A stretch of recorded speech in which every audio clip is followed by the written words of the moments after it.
आणि यानंतरची बातमी आहे कोकणातल्या रत्नागिरी जिल्ह्यातून। रत्नागिरीच्या खेडमध्ये गोवंश हत्येवरून तणावाचं वातावरण निर्माण झाले। खेड खाडीपट्टा भागाकडे जाणाऱ्या देवणे पुलाखाली गोवंश सापडल्यानं हिंदू समाज आक्रमक झालाय। त्यानंतर या ठिकाणी मोठा पोलीस फौजफाटा तैनात करण्यात आलाय। 24 तासांमध्ये संशयितांना अटक केली नाही तर खेड बंदचा इशारा देण्यात आलाय। या संदर्भात आणखी माहिती जाणून घेऊयात राकेश गुडेकर यांच्याकडून। राकेश, आत्ताची काय परिस्थिती रत्नागिरीतल्या खेडमधली?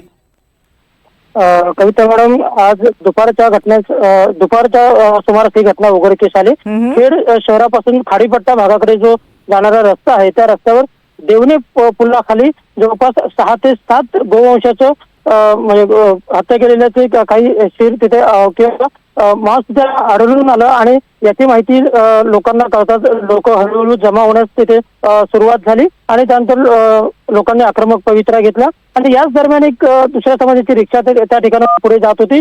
त्यातील एकाने या लोकांना शिवीगाळ करण्यास सुरुवात केली अशी देखील माहिती पुढे येते आणि त्यावरून तिथे घोषणाबाजी देखील जोरदार करण्यात आली। त्यानंतर पोलीसही घटनास्थळी दाखल झालेले आहेत आणि या सर्व प्रकरणावरून आता हिंदू बांधव जे आहेत ते जोपर्यंत या प्रकरणातील जे आरोपी 24 तासाच्या आत जर अटक केली नाही तर खेड बंदचा इशारा देखील यावेळी देण्यात आलेला आहे। त्यामुळे सध्या तणावाची स्थिती या ठिकाणी असलेली पाहायला मिळते। पोलिसांनी पंचनामा देखील केलेला आहे। सध्या लोकांना शांत राहण्याचं आवाहन जे आहे ते पोलिसांनी केलेलं आहे। नेमकं घडलं काय तिथे आणि हा एवढा समाज एकत्र का झाला? म्हणजे काही वादावादी झाली होती, काही झालं होतं की फक्त एकमेकांना माहिती कळली आणि लोक एकत्र आली? झालं काय नेमकं? जो देवणे पूल आहे त्या पुलाच्या खाली जवळपास 7 ते 8 गोवंशाचे मृत शरीर सापडले होते। हत्या केल्याचा हा संशय आहे आणि त्याहून लोक ही आक्रमक झालेली आहेत।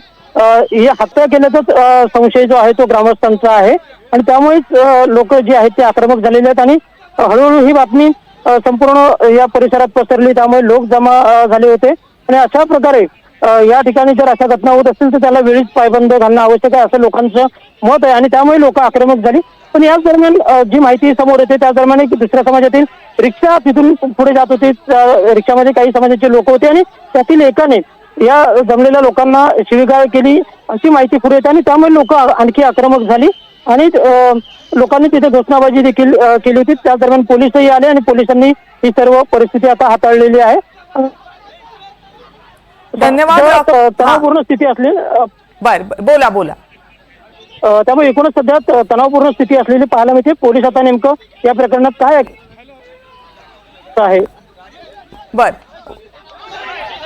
त्यामुळे परिस्थिती सध्या तरी तणावपूर्ण आहे, पण पोलिसांचा मोठा फौजफाटा इथं तैनात करण्यात आलेला आहे। रत्नागिरीमधल्या खेडमधली ही दृश्य आहे। सध्या पोलिसांनी परिस्थितीवर नियंत्रण मिळवले। धन्यवाद राकेश, तुम्ही दिलेल्या सगळ्या सविस्तर माहितीबद्दल।